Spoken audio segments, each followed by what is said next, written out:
성경을 읽다 보면 큰 깨달음이나 큰 은혜로 다가오는 구절이 있고 그 깨달음이나 그 은혜를 남들과 나누고 싶으시죠? 남이 자신이 알고 있는 성경 말씀과 어긋나는 행동을 하면 바로잡아 바른 길로 인도하고 싶으시죠? 남이 어떤 성경 말씀을 잘 믿지 못하겠다고 하소연하면 자신의 지식이나 경험으로 믿음을 길러주고 싶어지죠? 남이 어떤 성경 말씀을 잘 이해할 수 없다고 하면 자신의 지식이나 경험으로 설명하여 이해시키고 싶어지죠? 이럴 때 성경 말씀을 전해야 한다고 생각하시죠? 지극히 상식적이고 또 지극히 논리적으로도 타당한 것 같아 보이지만 그렇게 하시면 안 됩니다. 왜 그런지 비유를 들어 살펴보겠습니다. 먼 옛날 신령한 혈통을 가진 왕이 다스리는 한 왕국이 있었는데 그 왕국은 왕이 하나뿐인 딸을 잃어버렸기 때문에 큰 슬픔에 잠겼습니다. 왜냐하면 공주가 어릴 적 아주 지혜롭고 사나운 용이 공주에게서 나오는 신령한 기운을 얻기 위해서 공주를 납치해서 자신의 성 중앙에 있는 탑 꼭대기 방에 가두어 두었기 때문입니다. 공주를 잃어버린 왕은 어떤 용이 공주를 납치해 간 것임을 알고 공주가 어느 정도 자라기를 기다린 후 그 용이 어디에 살고 있는지를 알지 못했기 때문에 공주를 찾는 편지를 사방으로 퍼뜨렸습니다. 왜냐하면 공주가 그 편지를 읽고 자신이 왕이 잃어버린 공주임을 자각하기만 하면 용의 매임에서 벗어날 방도가 생기기 때문이기도 하며 또 나중에 용의 수명이 다하면 자신이 왕의 잃어버린 딸임을 자각하지 못한 공주도 같이 멸망하기 때문입니다. 이런 상황에서 왕은 용에게 어떤 편지를 전해야 공주에게도 편지가 전달될까요? 그는 나의 딸이다. 그러니 속히 내게로 보내라 하면 될까요? 너는 임금님을 잃어버린 딸이다 라는 편지만이라도 공주에게 전해달라고 하면 될까요? 신령한 혈통을 가진 왕은 용의 지혜를 초월한 지혜를 가지고 있었기 때문에 용은 풀 수 없지만 공주는 풀 수 있는 비밀을 편지에 숨겨서 사방으로 퍼뜨렸습니다. 편지의 내용은 다음과 같았습니다. 너희는 세상의 소금이니 소금이 만일 그 맛을 잃으면 무엇으로 짜게 하리요. 후에는 아무 쓸데없어 다만 밖에 버려져 사람에게 밟힐 뿐이니라. 너희는 세상의 빛이라. 산 위에 있는 동네가 숨겨지지 못할 것이요. 용이 그 편지를 읽어보니 별 내용이 아닌 것 같고 공주를 찾는다는 이야기도 아니고 소금, 빛, 당연 좋은 거지. 또 알듯 말듯한 아리송한 구절이 궁금하기도 해서 공주에게 풀어서 그 뜻을 알려달라고 하며 편지를 전해줍니다. 왜냐하면 같이 지내오면서 공주의 지혜가 자신보다 뛰어남을 깨달았으니까요. 편지를 읽고 난 공주의 얼굴에 미소가 번졌습니다. 용은 이제까지 본 적이 없는 공주의 행복한 모습을 보고 자기도 덩달아 기뻐하고 더욱더 많은 편지를 구해다가 공주에게 전해주게 됩니다. 이대로만 되었더라면 얼마나 좋았을까요? 마침 공주를 구출한답시고 용에게 다가간 한 왕자가 있었는데 그 편지를 풀어서 용에게 이러이러하다는 뜻일 거라고 알려주었으며 그 용은 그 편지의 뜻을 알게 되어 무척 기뻐하고 왕자에게 선물로 금화를 주고 입금의 불로 편지를 태워버렸습니다. 그 후로 매번 오는 편지들을 왕자는 용에게 해석하여 주고 그 답례로 금화를 챙겼습니다. 결국 공주를 구하려고 온 왕자는 자기도 모르게 용의 친구가 되었고 공주에게는 원수가 되어버렸으며 공주는 차라리 왕자가 안 해온 것보다 더 못한 처지에 놓이게 되었습니다. 만일 당신이 공주를 구하러 간 왕자라면 어떻게 해야 할까요? 용이 그 편지를 읽고 별것 아니네. 소금과 빛이 귀한 것 같이 너희도 세상의 소금과 빛과 같은 존재가 되어 그러한 삶을 살아라 하는 뜻이네 하고 별것 아니라고 편지를 버리려고 할 때 어떻게 해야 할까요? 그 편지를 읽어보고 용이 미처 발견하지 못했던 의문들을 찾아서 용에게 물어봐야겠죠. 그러면 용은 당연히 공주에게 편지를 건네줄 테니까요. 그 편지에서 의문점을 많이 발견하면 할수록 좋겠죠. 이전 왕자님 같이 그 의문들을 쉽게 풀어 용을 이해시키면 안 되겠죠. 그리하면 공주를 구하러 간 것이 아니라 공주를 죽이러 간 꼴이 되니까요. 공주에게 편지를 전달되게 하려면 편지에서 새로운 의문들을 찾아서 용에게 물어봐야 하겠죠.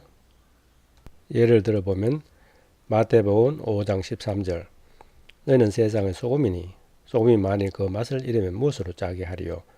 후에는 아무 쓸데없어 다만 밖에 버려져 사람에게 밟힐 뿐이니라. 이 구절은 나의 무엇이 세상의 소금일까?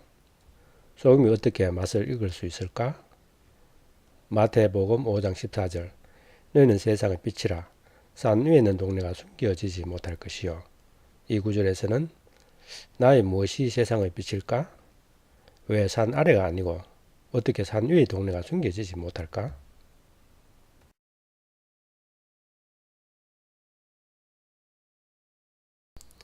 이 비유와 성경 말씀이 무슨 관계가 있을까요? 이 세상에서 제일 중요한 것이 무엇일까요? 지구, 태양, 국가, 종교, 하나님? 바로 나가 아닐까 합니다. 나는 누구인가요?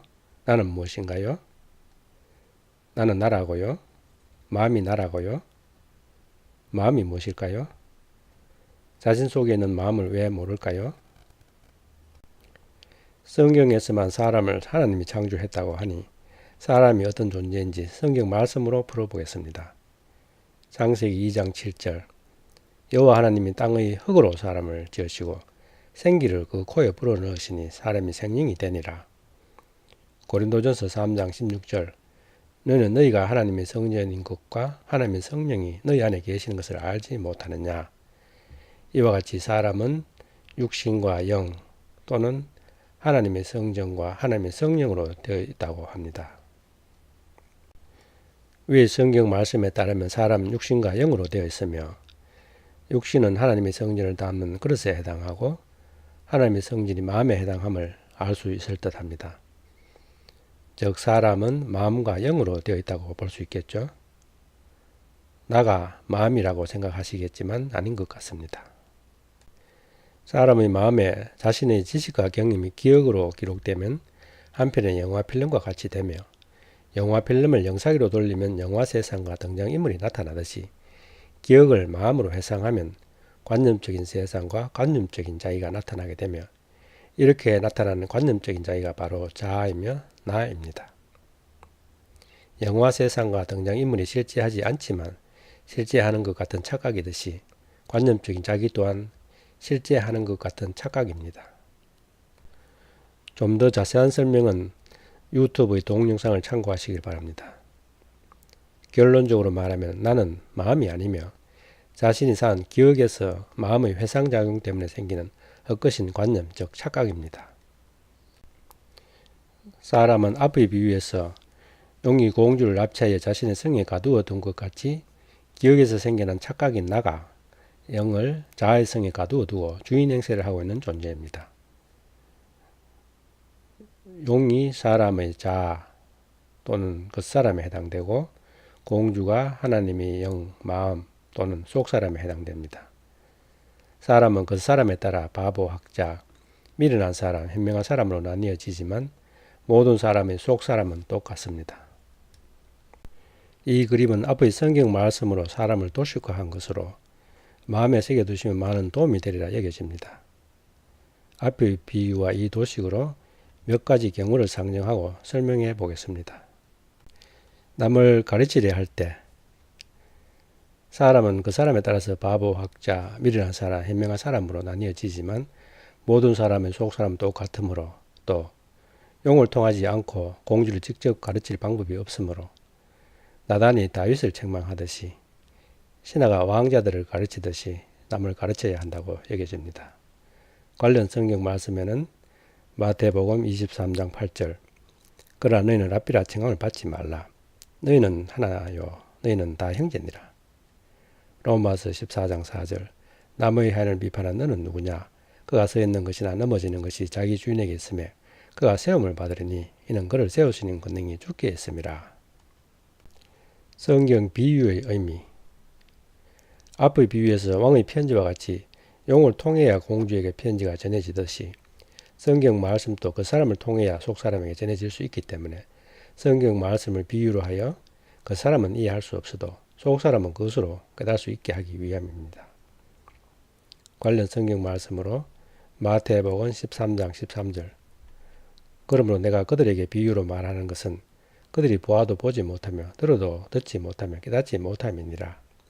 누가복음 8장 10절 이르시되 하나님의 나라의 비밀을 아는 것이 너희에게는 허락되었으나 다른 사람에게는 비유로 하나니 이는 그들로 보아도 보지 못하고 들어도 깨닫지 못하게 하려 함이라. 성경 말씀 풀이에 대하여 앞의 비유에서 어떤 왕자가 용에게 왕의 편지를 풀어서 용을 이해시키려 하듯이 하면 안 되듯이 비유인 성경 말씀을 풀어서 이해하려 하거나 풀고 해설하여 남을 이해시키려 하면 안 됩니다. 성경 말씀을 풀어서 이해하거나 해설하는 것은 자신과 그것을 듣는 사람이 그 사람에게 지식만을 더하고 자아가 커지게 하여 자기 부인이 아니라 자기 교만의 바리새인이 되게 할 뿐 속 사람은 오히려 위축됩니다. 즉 복음을 전하는 것이 아니라 오히려 복음을 자신의 해설로 더럽혀서 복음이 전해지는 것을 방해합니다. 관련된 성경 말씀을 살펴보면 마태복음 23장 13절 와 있을진저 외식하는 서기관들과 바리새인들이여 너희는 천국 문을 사람들 앞에서 닫고 너희도 들어가지 않고 들어가려 하는 자도 들어가지 못하게 하는도다. 누가복음 6장 39절 또 비유로 말씀하시되 맹인이 맹인을 인도할 수 있느냐 둘이 다 구덩이에 빠지지 아니하겠느냐. 에스겔 34장 19절 나의 양은 너희 발로 밟은 것을 먹으며 너희 발로 더럽힌 것을 마시는도다 하셨느니라. 성경 말씀을 어떻게 읽고 묵상해야 할까요? 의문으로 포도주 맛보듯이 해야 합니다. 관련된 성경 말씀으로 고린도전서 1장 25절 하나님의 어리석음이 사람보다 지혜롭고 하나님의 약하심이 사람보다 강하니라. 야고보서 1장 5절 너희 중에 누구든지 지혜가 부족하거든 모든 사람에게 후히 주시고 꾸짖지 아니하시는 하나님께 구하라. 그리하면 주시리라.